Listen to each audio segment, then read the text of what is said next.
All right, good morning. I hope your day has been going well. I appreciate having you here. We're starting to gear up for next week, Monday. Next week, Monday, we're going to take the first midterm exam. Oh boy. Try to think of a midterm as just a chance to show all the cool things you've learned since we started. All right, and I want you to see the things you've learned, and we've learned quite a few things. Chapter 1, sig figs, density, temperature, that kind of stuff. Chapter 2, part 1, how the periodic table was organized, a little bit of history, but also isotopes, atomic weight, what all the numbers mean on the periodic table, Avogadro's number. And then in the most recent section now, we've learned now about naming things, nomenclature. We've done grams, moles, molecules, the equivalent version for if you have a molecule of something, and empirical formula, molecular formula, which is how scientists determine what a chemical structure is. So this is just a time for you to kind of like show me what you got. When you come to class next Monday at 1:10, make sure that you bring your calculator, definitely be helpful, something to write with, pencil, whatever you like to write with. A note sheet is cool. So again, that's 8.5 by 11 piece of paper, both sides if you want. Anything you handwrite on there is fine. Nothing printed, nothing from the internet, all right? But if you hand copy things from the internet, that's a different story too. So that'll be cool. You'll staple that to the back of your midterm when you turn it in. Now, also bring the lab that we did on Monday, the empirical formula lab, and also what's called the exam prep worksheet 1. Before midterms, I have one of these worksheets due, and how most of it works, there's usually about 5 questions. The question's given, the answer is given, and you just show in detailed steps how to go from the question to the answer. So I'm really hoping that there's no big surprises, it's not too big of a deal, but if you get to question 2 and you're like, what the heck, Russell? All right, that's when you let me know, see if we can get you unstuck, talk to the tutors, do things with your study groups, whatever works for you. But I want to make sure we know how to do that stuff before you take the midterm. Now we will have a lab afterwards. It's called the potassium chlorate lab. It's a great lab. We're going to use goggles again, so bring them along. It's a nice chance to burn something, so it's kind of, I don't know, maybe therapeutic after a midterm, but I'll let you go there. Anyway, the midterm itself, most of you haven't taken a midterm from me before. So in the companion and online, there's definitely an old Chem 221 midterm 1 that I would encourage you to check it out. Now, in the old days, we used Scantrons, there were more questions. It's not quite the same format, but you will get a sense of the kind of questions. And the answers to that midterm are given at the end. So I highly encourage you sit down, practice, all right? Go through the questions. The ones you get right, feel confident on, but if you don't get a question right, that would be a good time to check it out, make sure that your skills are good, stuff like that. Our midterm exam will have 20 multiple choice questions and 4 short answer questions. You don't need a Scantron, all right? You just can write right on the exam. There will be a place for your answer on the midterm that you can write it on there, so you won't need a Scantron or anything like that. And then you'll take the midterm. It'll take the place, by the way, of problem set 4 and quiz 4, so you don't have to do problem set 4 next week. That'll be 2 weeks. But anyway, the midterm will be about 2 hours in length. We'll do the lab after. And when I return the midterms to you, the last page will be a summary sheet, just saying how are you doing in the class as of today if I had to give you a grade. And check that out, because once in a while, like I'll be, I don't know, watching X-Files or whatever, and I'll enter a wrong grade, and it's no disrespect, but just check it out, make sure the grades are right. Also, if you're missing something, make sure you get those in. The lab completion bonus is part of your grade, and it just means turn the stuff in even if it's late. You can also turn in old problem set, stuff like that. Any questions on any of that kind of jazz? Okay.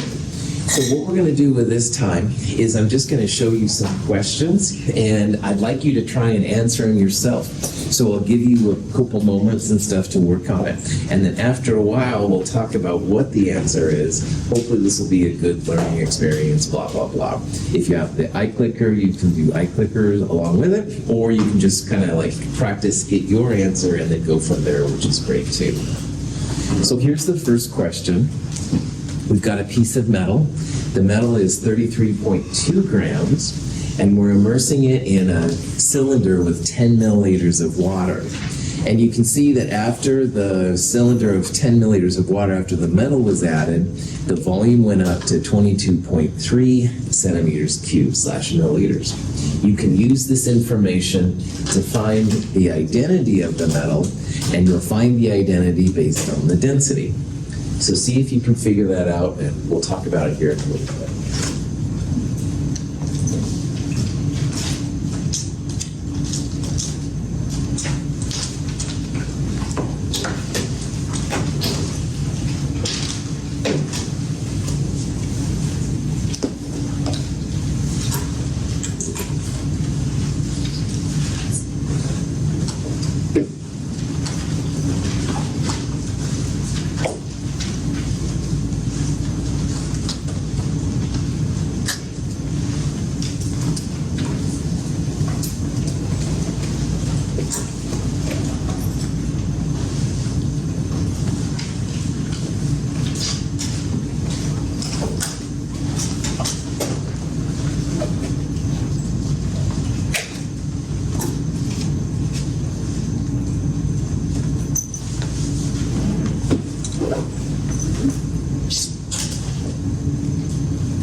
Okay, so on a problem like this, when you're trying to find the identity of the metal, the identity itself would be kind of tough to find, but we have everything we need to find the density of the metal, and from the density you can find the identity. So density is a relationship between the mass of an object to the volume of the object.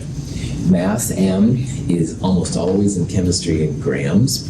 The volume V in the bottom can be a centimeter cubed or a milliliter for liquids and solids. Gases are sometimes liters. What's the relationship between a centimeter cubed and a milliliter? 1:1. 1 to 1, the same. That's right. So 1 centimeter cubed equals 1 milliliter.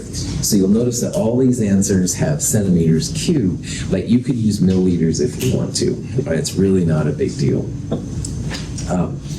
If you have an object with nice length, width, and height, or maybe volume equals 4/3 pi r cubed, or one of these kind of expressions, you can find the volume using measurements. But that's rarely the case when it comes to solid objects, because they're almost always weird shaped, okay? So what people use is this technique, which is called the Archimedes principle. The Archimedes or displacement principle is when you have a certain amount of water, you add an object to it, and the volume goes up. So the volume on the right side, that 22.3 number, that equals the volume of the water that was there plus the volume of the object. So if you want the volume of the object, which is usually the hard one to find, final volume minus initial volume, or 22.3 minus 10. So if you want that here, the density is the mass, 33.2 grams.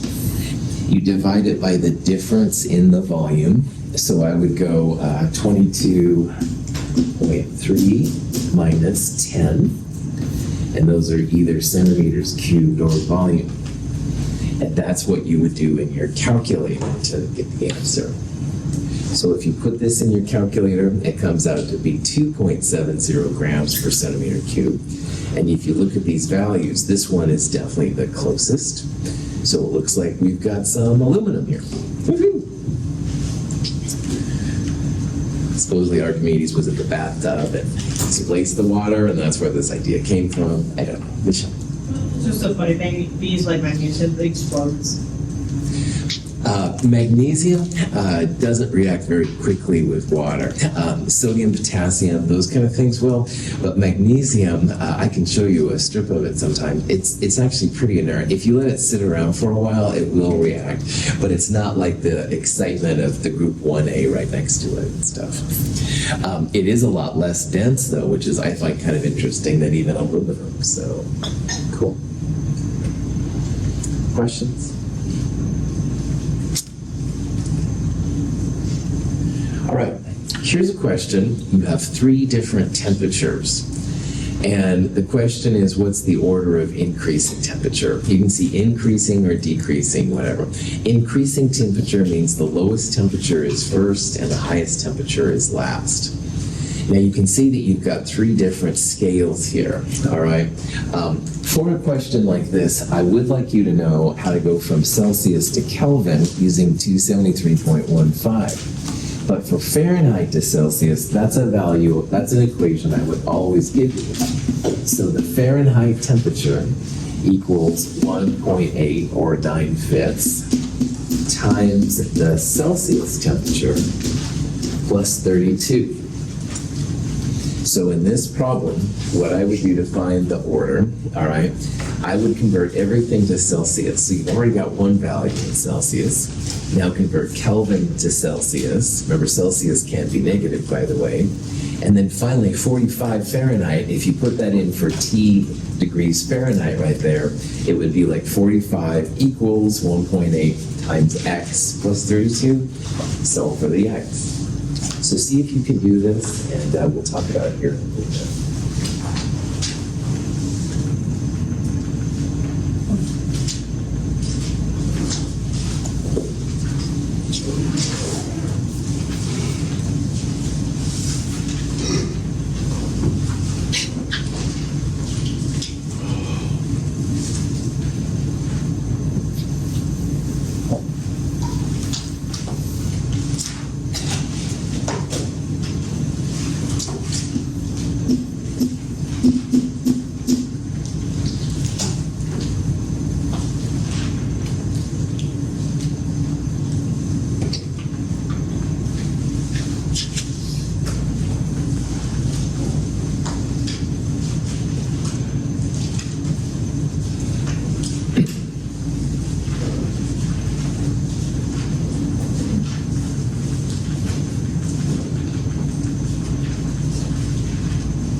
So in the chemistry lab, what we do, like we did with the density lab, you'll oftentimes record Celsius temperatures. So our thermometers in 2507 are all Celsius and stuff, that's common. But a lot of our calculations will use Kelvin. So of these different conversions up here, the Kelvin and Celsius conversion is the one we'll use the most. It's really important. And you really need to know / memorize / put on your note sheet this 273.15 number, because we're going to use it all the time. Now, remember that Celsius can be negative, all right? So if you have a negative to this number, hopefully it will always create a positive Kelvin temperature. 0 Kelvin is supposedly the place where all matter stops. Like even the most cold things, the atoms are vibrating and rotating a little bit. But at 0 Kelvin, supposedly even that stops. So for chemists, that's like a hard stop. We won't go in this class anyway, ever below 0 Kelvin. There's some people that think they can do it, that's another story. But for us here in these chemistry classes, 0 Kelvin's kind of a limit. You can't have negative Kelvins. So in this problem, one of the things I would do is convert the Kelvin into Celsius. Now Kelvin's over here. I want the Celsius temperature, so I'm going to subtract 273.15 from it. So 256 minus 273.15 is going to give you a negative number. I'll show you the exact value in a little bit. But that is going to be smaller than 29 degrees Celsius. So that's going to be pretty small. Now, Fahrenheit, though, is really common, as you know, in the Portland area and most of the United States. I will never ask you to know this equation, but I might ask you to calculate it, and if I do, I'll give you this equation. So in this problem, I would also convert 45 Fahrenheit to Celsius. So I take 45, which would go right here. I would subtract 32, which has as many sig figs in it as you want. And then I would divide by 1.8 to get the answer. That's what I would do mathematically. Now, because I have lived in a Fahrenheit world, I know that this is cold. Not freezing cold, but cold, all right? And I know that 29 degrees Celsius is on the warmer side. So just based on my experience, I know that this one's the coldest, this one would be next, and that one would be the warmest. But, you know, don't trust anyone over 40. Not that I am or anything. But anyway, here's the math, all right? Math is where it's at sometimes, I know. I can convert everything to Celsius. So the Kelvin here comes out to be minus 17 Celsius, so pretty cold. When you do the math here for the Fahrenheit, it's Fahrenheit minus 32 first, and then divide by 1.8 or 9/5, either way, 7.2. So you can see this is warmer than the Kelvin temperature, but certainly not as warm as 29. So this would be kind of the approach that I would use to solve something like this. Again, most of the time, we're just going to focus on Celsius, Kelvin, Kelvin to Celsius, but it's nice to make connections to our world. It's supposed to have snow tomorrow in the Cascades. It'll be, you know, under 32 Fahrenheit, but anyway, I digress. Questions? Okay. Now, metric conversions, super important as well, all right?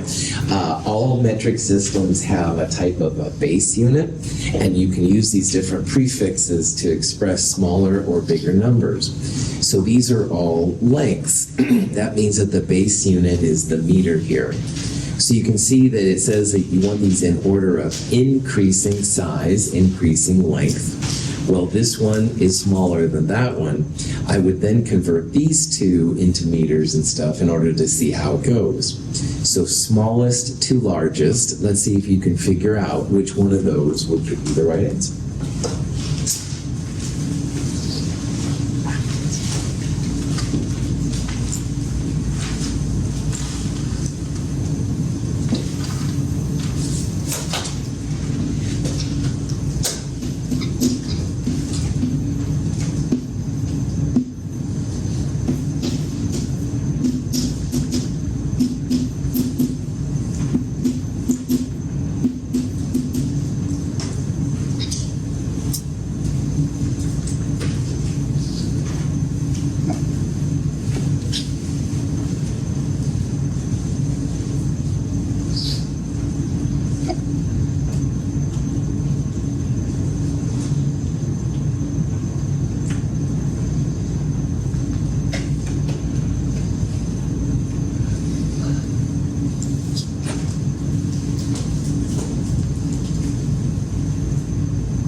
5 metric prefixes are used in chemistry like all the time.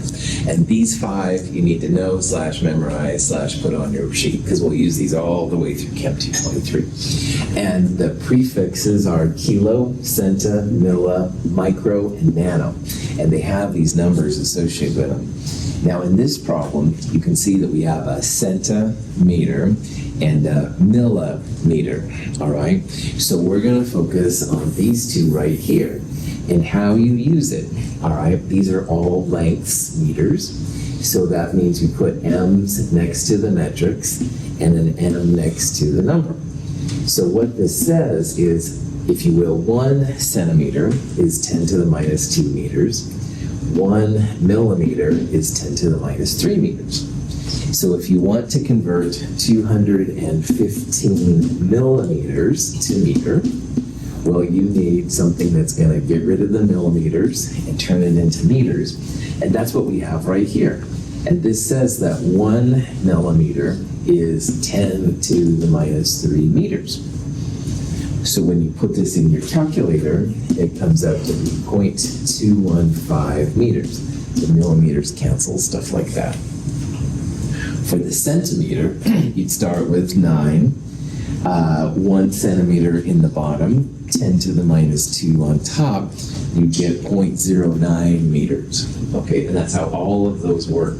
And again, these are really cool because you can turn it from, you don't have to use meters, you could use grams, all right? So milligrams and kilograms and stuff like that. You could use time, seconds, voltages, all kinds of things. It's really neat. But anyway, 0.215 meters, you can see here, is bigger than 0.125, but not as big as 2.3. And when you do the 9 centimeters, it's like 9 divided by 100. 0.09 is what comes up. So the final answer comes out to be answer C. 9 centimeters comes out to be 0.09 meters, which is the smallest of them, et cetera, et cetera. But knowing these 5 is going to be good.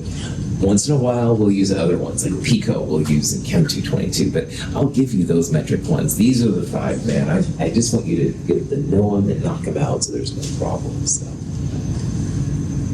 Questions? Okay, this is a question asking you about isotopes, and one of those is not an isotope of some random element X with a Z equal to 9. I'd like you to try to figure out which of those is not an isotope of this element. And we'll talk about what the symbols and stuff like that mean here.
Symbolism we use for isotopes.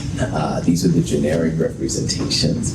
And X means the symbol, all right, from the periodic table. So for hydrogen, it would be H, helium would be He, stuff like that. Z's official name is the atomic number. And the atomic number is the number of protons in the element. So on our periodic table here, what color is the atomic number? Blue, that's right. All the blue numbers up there, those are the number of protons, which chemists call the atomic number. So lithium is number 3 protons, et cetera, et cetera. In our problem, we have a Z of 9. So what element is that? Fluorine, that's right. So one thing you can do then for this problem is put 9, put an F right there, all right? Now, if you have an isotope, the top number changes. This is the mass number, and that's equal to the protons plus the neutrons, all right? So if you have mass number, you can have different mass numbers for different elements because they'll have different neutrons. They have different neutrons. Yeah, Michelle. Oh, it's okay. All right, cool. So all isotopes have one thing in common. Is it the atomic number on the bottom or the mass number on the top? Atomic number, right on. It's the number of protons, all right? So if you look here, there's a 9, a 9, a 9, 10, 9, all right? 10 is obviously the one that's different. Answer B is not an isotope. All right, all isotopes have the same number of protons. So for example, hydrogen has 3 isotopes. Hydrogen 1, hydrogen 2, hydrogen 3. All of those have 1 proton. Hydrogen 1 doesn't have any neutrons, so 1 plus 0 is 1. Hydrogen 2 has 1 neutron, 1 plus 1 is 2. And hydrogen 3 has 2 neutrons, 2 plus 1 proton is 3. But they all have 1 proton. So a question like this then, the lower left-hand number will always be the same. Any questions? All right. Iron 58 is a weird one that's out there, but it does exist and it's somewhat common. This question says, what's the atomic composition, what subatomic particles are in a neutral atom of iron 58? So see if you can figure out which one of those is right, or maybe there's not enough information. Spoiler alert, it's not answered. Okay. See if you can figure it out.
If you see a symbolism like this, where it says an element dash with a number, all right, that dash number, that's the mass number.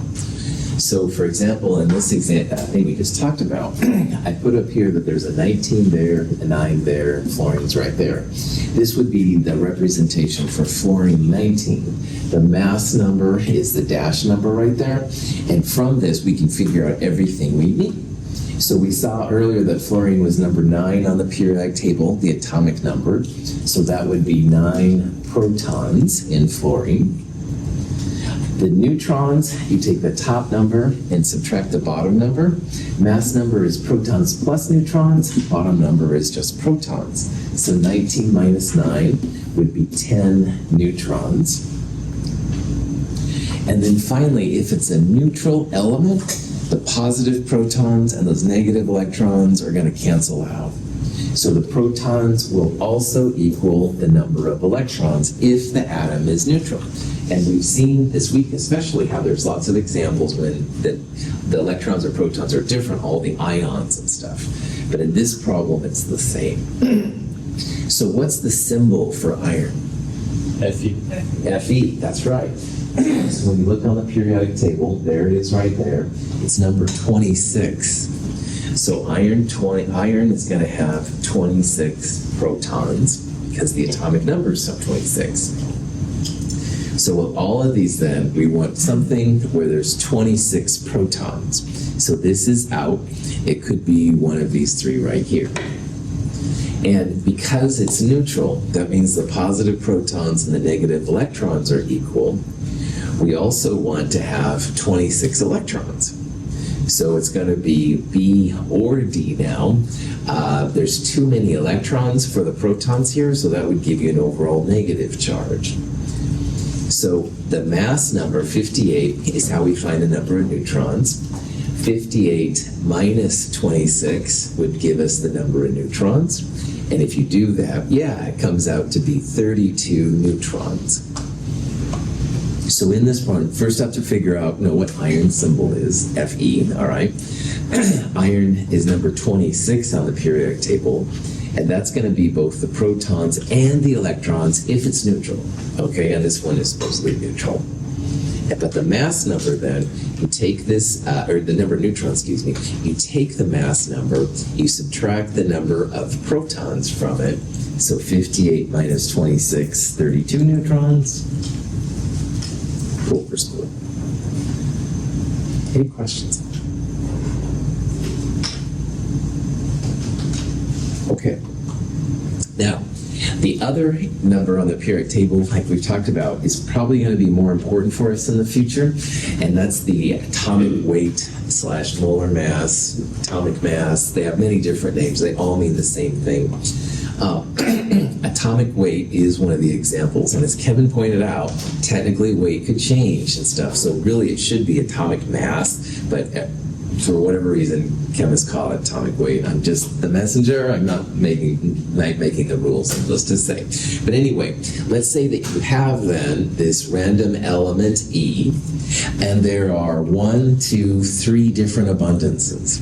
All right, 54.5%, 15.6%, and 29.9%. And the question is, which one of these would be a good average mass, or what would be a good atomic weight? And this is how they figure these out. Now, you can do this in a couple different ways, all right? You can actually do the math here. You can multiply the individual decimal percentages by the mass numbers, add them together to get the average. Or you can kind of, using your understanding of statistics, like you've got a lot more of this one, so the answer should be closer to 72. By any means necessary, see if you can figure out which one of these would be the most reasonable answer. We'll talk about it here in a little bit.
So on a problem like this, there's kind of two ways to answer it. One way I call it the hand waving, and the other way is the math, and you do the way that works best for you.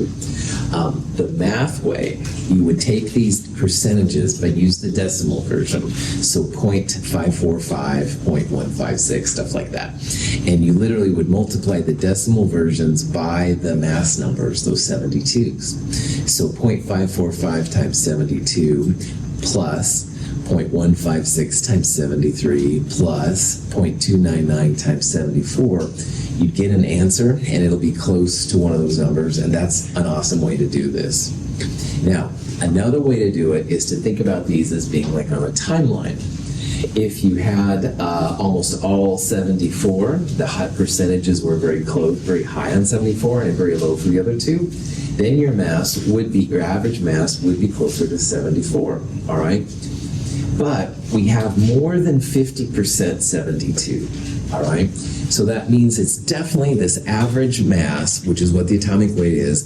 The average is going to be a number closer to 72, all right? It won't be greater than 73 or 73.8 or 74. Those would imply higher percentages of those than you have. Now, 54.5 is a high percentage, and it's going to pull that average towards 72.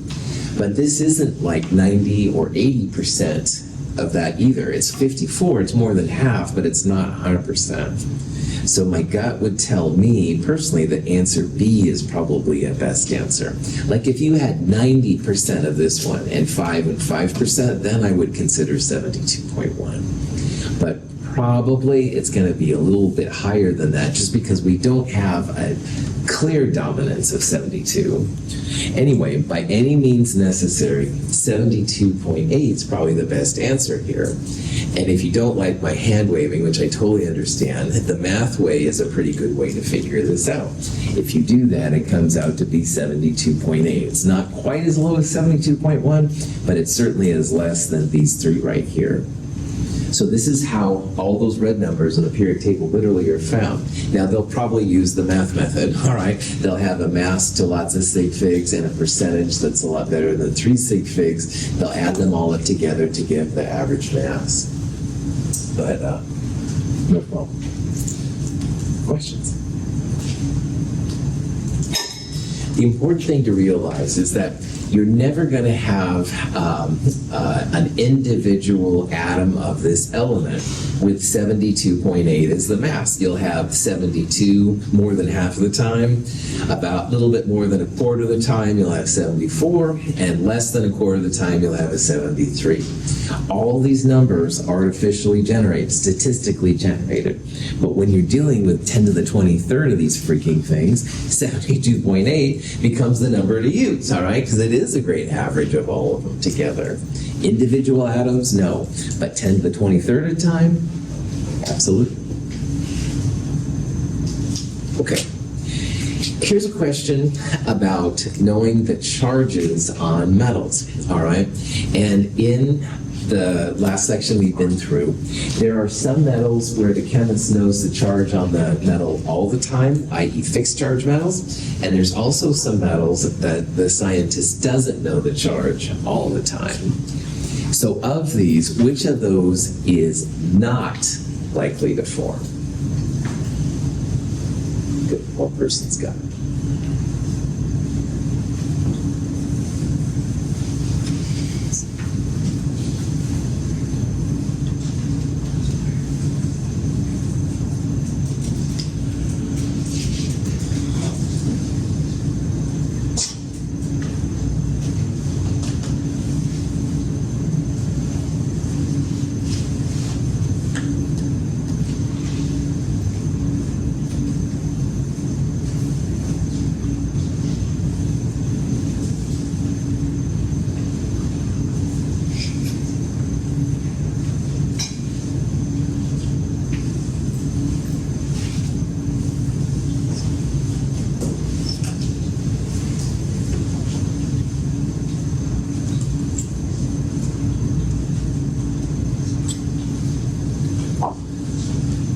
So let's say Noella, is walking down the hallway, and someone from Chem 104 comes up and says, "Oh my gosh, what's the charge on the sodium?" Well, a week or so ago, that would have been a really rough question to answer.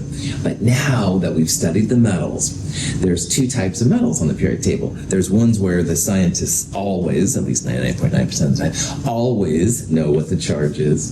And there's the ones that are variable charge, where it's harder to predict. Now, the fixed charge metals are groups 1A and 2A right here. And there's also the stairs over here. Silver is the first step, zinc and cadmium are the second step, aluminum, gallium, and indium are the third step. And so Noel would say, hey, no problem, Chem 104 student. Sodium is in group 1A. It's going to be a positive 1 charge, all right? So sodium is one that scientists should know all the time, all right? Magnesium is number 12 on the periodic table. Is magnesium a metal that has a fixed charge? Yes. Yeah, totally. And the charge of that should equal the group number, which is 2. Whoops, this says 3. So in this case, magnesium plus 3 is a metal that that ion should not form, all right? Now, if you want to make a magnesium 3 plus in the lab, it can be done, but it's super high temperature, super high energy, voltage, and stuff like that. It's not something we would do normally at Mount Hood and stuff, so we would not predict that one to form. Michelle? Oh, that's okay. Going down the list, aluminum is one of the stairs, all right? Aluminum, gallium, indium, those are all positive 3. Zinc, which is one of the future ones there, is positive 2 along with cadmium. And silver is always plus 1. Those are the 6 stair ones. So aluminum's plus 3, zinc is plus 2. Now, iron is not a fixed charge metal. It's right here. Anything to the left of a metalloid line is a metal. Hydrogen is kind of a wild card, but everything but hydrogen, we'll put it that way. So all the non-stairs, non-group 1A, non-2A, those are the variable charge metals. So that's most of the transition metals, not in the stairs. A couple of metals under the non-metals, those are the tricky ones for me. And also the lanthanides and actinides. So iron is going to be positive because it's a metal. Positive 2 would be harder to tell, but we can't say it's not going to be positive 2, that's for sure. It would make sense that it could be positive 2. This is the one we wouldn't know for sure, but we know it's possible, all right? We would definitely say that magnesium 3 plus would not form because it should be positive 2. Oops. Question?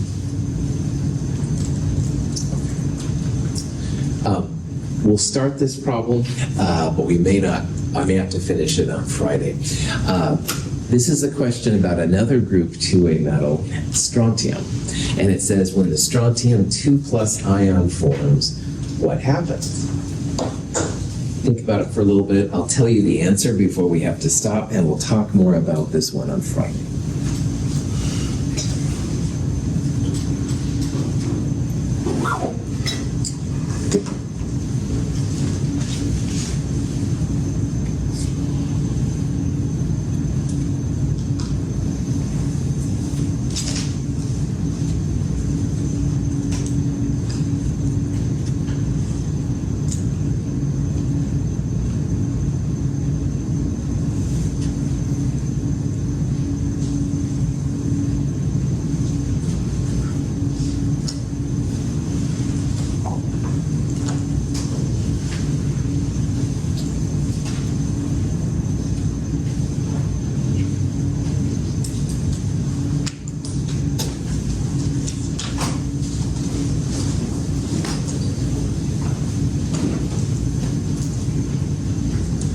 All right, I'm definitely running out of time, but the answer is going to be C. Strontium, like magnesium, is a positive 2 fixed charge metal.